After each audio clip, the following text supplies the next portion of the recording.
அனைவருக்கும் மாலை வணக்கங்கள். தனுசு என்கின்ற அந்த வீடு நம்ம லக்னத்திலிருந்து எந்தெந்த பாவமாக என்னென்ன பாவமாக வருகிறதோ அந்த பாவத்தை ஒட்டி நம்மளுடைய லக்னத்துக்கும் தனுசுக்கும் இருக்கக்கூடிய தொடர்பு, அதன் மூலியமாக அது சொல்லக்கூடிய பலன்கள், அதனுடைய தன்மைகள், அது விளைவிக்கக்கூடிய தாக்கங்கள், இதை பற்றி நம்ம ஒவ்வொரு கிளாஸாக பார்த்துட்ருக்கோம். அதனுடைய சீரீஸ் தான் இப்போ ஓடிட்டுருக்கு இல்லையா? ஸோ அப்போ நேற்று நம்ம என்ன பார்த்தோம்னா, இந்த ரிஷப லக்னத்துக்கும் தனுசுக்கும் இருக்கக்கூடிய தொடர்பை பற்றி நம்ம நேற்று வகுப்பில் பார்த்தோம். அந்த வகையில் இன்னைக்கு நாம் பார்க்கக்கூடிய லக்னம் என்ன அப்படின்னு பார்த்தீங்கன்னா, மிதுன லக்னம். மிதுன லக்னத்துக்கும் தனுசுக்குமான தொடர்பை பற்றி தான் நம்ம இன்னைக்கு கிளாஸில் பார்க்க போகிறோம். தனுசு என்கின்ற அந்த பாவம் ஒரு உயர்ந்த மெச்சூரிட்டியை சொல்லக்கூடிய பாவம், உயர்ந்த பக்குவத்தை சொல்லக்கூடிய பாவம். லைஃப்பில் நம்ம இயந்திரத்தனமாக நிறைய விஷயங்களை செஞ்சுக்கிட்டு இருக்கோம். படிக்கிற வயசில் படிக்கிறோம், வேலை தேடி வேலைக்கு போகிற வயசில் வேலைக்கு போகிறோம், சம்பாதிக்கிற வேண்டிய வயசில் சம்பாதிக்கிறோம், கல்யாணம் பண்ண வேண்டிய வயசுக்குள்ளே நம்ம கல்யாணம் பண்ணுறோம், எல்லாம் செய்கிறோம். ஓகே, அது பாட்டுக்கு ஒரு ஸ்கெட்யூலாக ஆர்டராக போயிட்டுருக்கு. இதை தாண்டி இன்னும் இந்த உலகத்தில் என்னென்ன நடந்துகிட்டு இருக்கு, நமக்குள்ளேயும் நம்மை சுற்றியும் என்ன நடந்துக்கிட்டு இருக்கு, நமக்கு அப்பாற்பட்டு என்ன நடந்துக்கிட்டு இருக்கு அப்படின்ற அந்த சுய தேடல். ஏன் நம்ம செஞ்ச வேலையை திரும்ப திரும்ப செஞ்சிட்டு இருக்கோம்? உண்மையிலேயே வாழ்க்கைன்னா என்ன? உண்மையிலேயே ஆத்மானா என்ன? உண்மையிலேயே நம்ம வாழ்கிறது தான், வாழ்ந்துட்டு இருக்கிறது தான் சரியான வாழ்க்கையா, இல்லை நமக்கு அப்பாற்பட்ட உலகம்னு ஒன்று இருக்குதா அப்படின்னு நாம் ஒரு உயர்ந்த தேடலை நோக்கி போவது, உயர்ந்த ஆத்ம ஞானத்தை நோக்கி போவது, உயர்ந்த அறிவை நோக்கி போவது, ஒரு லெவல்லேருந்து அடுத்த லெவலுக்கு போகிறது. ஸோ பரிணாம வளர்ச்சி அப்படின்னா இதுவும் ஒரு வகையில் பரிணாம வளர்ச்சி என்றே கருதப்படும். அந்த நெக்ஸ்ட் லெவலுக்கு போகக்கூடிய அந்த பரிணாம வளர்ச்சி தான் தனுசு என்கின்ற பாவம். ஏனென்றால் அது கால புருஷனுக்கு 9ஆம் பாவம். ஆழ்ந்த ஆத்ம ஞானத்தையும் ஆழ்ந்த பக்குவத்தையும் அடுத்த படிநிலைக்கு செல்லக்கூடிய தரவுகளையும் தகவல்களையும் அது சம்பந்தப்பட்ட கான்டாக்டையும் இன்ஃப்ளூயன்ஸையும் தரக்கூடிய பாவம் 9ஆம் பாவம். சரி, இப்போது அது மட்டும்தான் 9ஆம் பாவமா? இல்லை, 9ஆம் பாவன்றதை நம்ம என்னன்னு சொல்கிறோம்? நம்மளுடைய பாக்கியஸ்தானம் அப்படின்னு சொல்கிறோம். பாக்கியம் அப்படின்னா அது அதிர்ஷ்டம்னு சொல்லலாம். அதிர்ஷ்டம்னாலே நான் ஏற்கனவே இந்த சொல்லாடலை பற்றி உங்ககிட்ட ஏற்கனவே சொல்லியிருக்கிறேன். அது இஷ்டம், அதுவாக இஷ்டப்பட்டு நம்மக்கிட்ட தேடி வர்றது, அதுதான் அதிர்ஷ்டம், அதுதான் பாக்கியம். அப்படின்னா என்ன அர்த்தம்னா, நாம் ஒரு விஷயத்தை தேடி போகலை, ஆனால் நம்மக்கிட்ட அது தேடி வருது. இந்த இறை சக்தி அப்படின்னு சொல்லுவாங்க இல்லையா, பிரபஞ்ச ஆற்றல் அப்படின்னு சொல்லுவாங்க, அல்லது காலச்சக்கரம் அப்படின்னு சொல்லுவாங்க. அது எதுவாக வேணாலும் இருக்கட்டும், அது வானத்தில் இருக்கிற தேவதையாக இருக்கட்டும், தேவேந்திரனாக இருக்கட்டும், கடவுளாக இருக்கட்டும், எந்த மதத்தை சேர்ந்த சக்தியாக வேணாலும் இருக்கட்டும், எந்த உருவ வழிபாடாக வேணாலும் இருக்கட்டும், அந்த இறை சக்தி போனால் போது, படைச்சி போட்டோம் அப்படின்னு சொல்லிட்டு நமக்கு சில டிப்ஸை கொடுக்கும் தெரியுங்களா?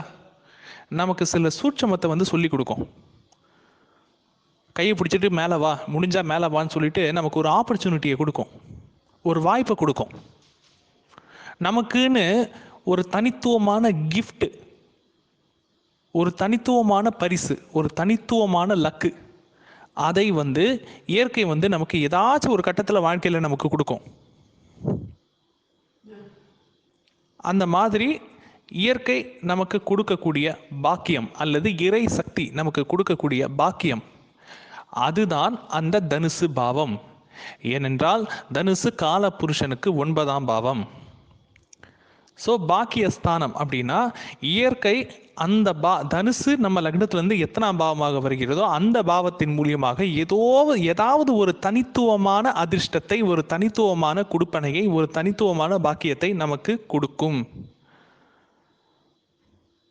அதன் மூலியமாக நாம் அடுத்த பரிணாமத்துக்கு, அடுத்த பரிமாணத்துக்கு செல்ல முடியும். வாழ்க்கையினுடைய நெக்ஸ்ட் ஸ்டேஜுக்கு நம்மளால் போக முடியும். ஒரு சுத்தின இடத்துலையே சுத்தாமல் நம்மளால் நெக்ஸ்ட் லெவலுக்கு போக முடியும்.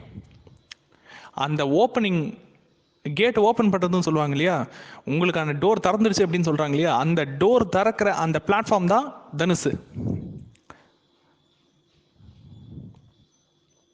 உயர்கல்வியை சொல்லக்கூடிய பாவம் தனுசு, ஆராய்ச்சியை சொல்லக்கூடிய பாவம் தனுசு, தொலைதூர பிரயாணத்தை சொல்லக்கூடிய பாவம் தனுசு, வெளிநாட்டு பிரயாணத்தை சொல்லக்கூடிய பாவமும் தனுசு.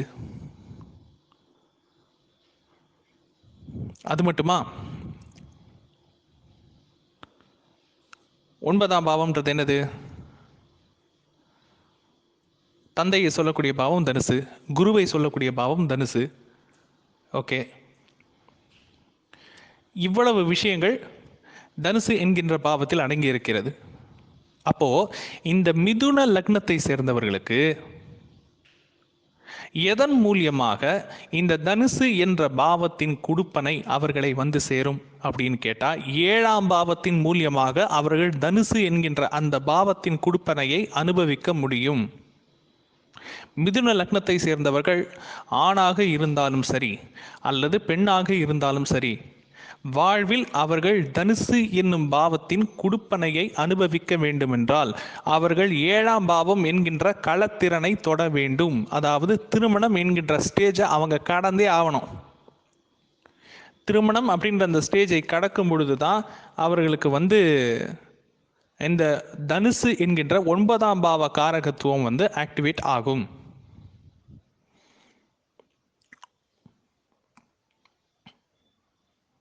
அது எப்படி திருமணத்தின் மூலியமாக ஆக்டிவேட் ஆகும் அப்படின்னா, திருமணம் கணவர் மூலியமாக கிடைக்கக்கூடிய வாய்ப்பு, அல்லது மனைவி மூலியமாக கிடைக்கக்கூடிய கான்டாக்ட் மற்றும் இன்ஃப்ளூயன்ஸ், அந்த வாய்ப்புகள், அவங்க மூலியமாக கிடைக்கக்கூடிய சூழல் மாற்றம், அவர்கள் மூலியமாக கிடைக்கக்கூடிய வேலை மாற்றம், அவர்கள் மூலியமாக கிடைக்கக்கூடிய வாழ்வியல் மாற்றம், இதில் ஏதாச்சும் ஒன்று இவங்களை நெக்ஸ்ட் லெவலுக்கு நவுத்திட்டு போகும்.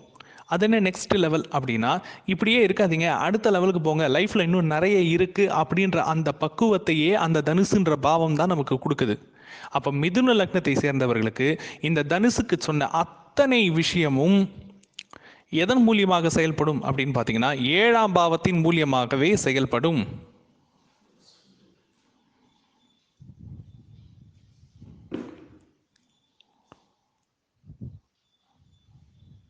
நான் பார்த்த நிறைய மிதுன லக்னத்தை சேர்ந்த ஜாதகர்கள் திருமணத்துக்கு பிறகு தங்களுடைய உயர்கல்வியை கண்டினியூ பண்ணுறாங்க. ஏன்னா தனுசு காலபுருஷனுக்கு 9ஆம் பாவம், அது உயர்கல்வியை சொல்லக்கூடிய பாவம். அப்போ நான் பார்த்த நிறைய ஜாதகர்கள் உயர்கல்வியை எப்படி கண்டினியூ பண்ணுறாங்கன்னா, திருமணத்துக்கு அப்புறமா கண்டினியூ பண்ணுறாங்க. திருமணத்துக்கு பிறகு நிறைய மிதுன லக்னத்தை சேர்ந்தவர்கள் தொலைதூர பிரயாணத்தை மேற்கொள்கின்றனர். திருமணத்துக்கு பிறகு மிதுன லக்னத்தை சேர்ந்தவர்கள் நிறைய பேருக்கு வெளிநாடு செல்லக்கூடிய ஏதாச்சும் ஒரு ஆப்பர்ச்சுனிட்டி அவங்களுக்கு கிடைக்குது. அது பாசிட்டிவாக இருக்கா நெகட்டிவாக இருக்கான்றது அடுத்த விஷயம். ஆனால் 7ஆம் பாவத்தை தொடும் பொழுது கண்டிப்பாக தனுசு என்கின்ற அந்த பாவத்தினுடைய தன்மையை, கொடுப்பனையை, பலனை மிதுன லக்னத்தை சேர்ந்தவர்கள் அடைந்தே தீருவார்கள். நான் ஏற்கனவே சொன்னது போல தனுசு என்கின்ற பாவம் ராகுவின் சாபத்தை தாங்கி நிற்கின்ற பாவம். அப்ப கண்டிப்பாக மிதுன லக்னத்தை சேர்ந்தவர்களுக்கு தொழிலில் யாராச்சும் பார்ட்னராக வந்தாலும் சரி, அல்லது வாழ்க்கை துணைவியாக அல்லது துணைவராக யார் வந்தாலும் சரி, கணவன் அல்லது மனைவி யாராக இருந்தாலும் சரி, அவங்களுடைய டிஎன்ஏ பூசம், விசாகம், சதயம் என்கின்ற நட்சத்திரத்தோடு தொடர்பு கொண்டே இருக்கும். அப்படி இல்லைன்னா இவங்களோட ஜாதகமே தப்புன்னு அர்த்தம். அதே போல மிதுன லக்னத்தை சேர்ந்தவர்கள் யாராக இருந்தாலும் அவர்களுடைய கணவர் அல்லது கணவருடைய பரம்பரையில் குறைஞ்சது 2 தாரம் அல்லது பல தாரம் இந்த அமைப்பு நிச்சயமாக இருக்கும். அதுவும் டிஎன்ஏ கனெக்டிவிட்டி தான். இப்போ நம்ம டிஸ்கஸ் பண்ண இந்த விஷயத்தை ஜாதகத்தில் அப்ளை பண்ணி பாருங்கள். கிடைக்கக்கூடிய தரவுகளையும் சந்தேக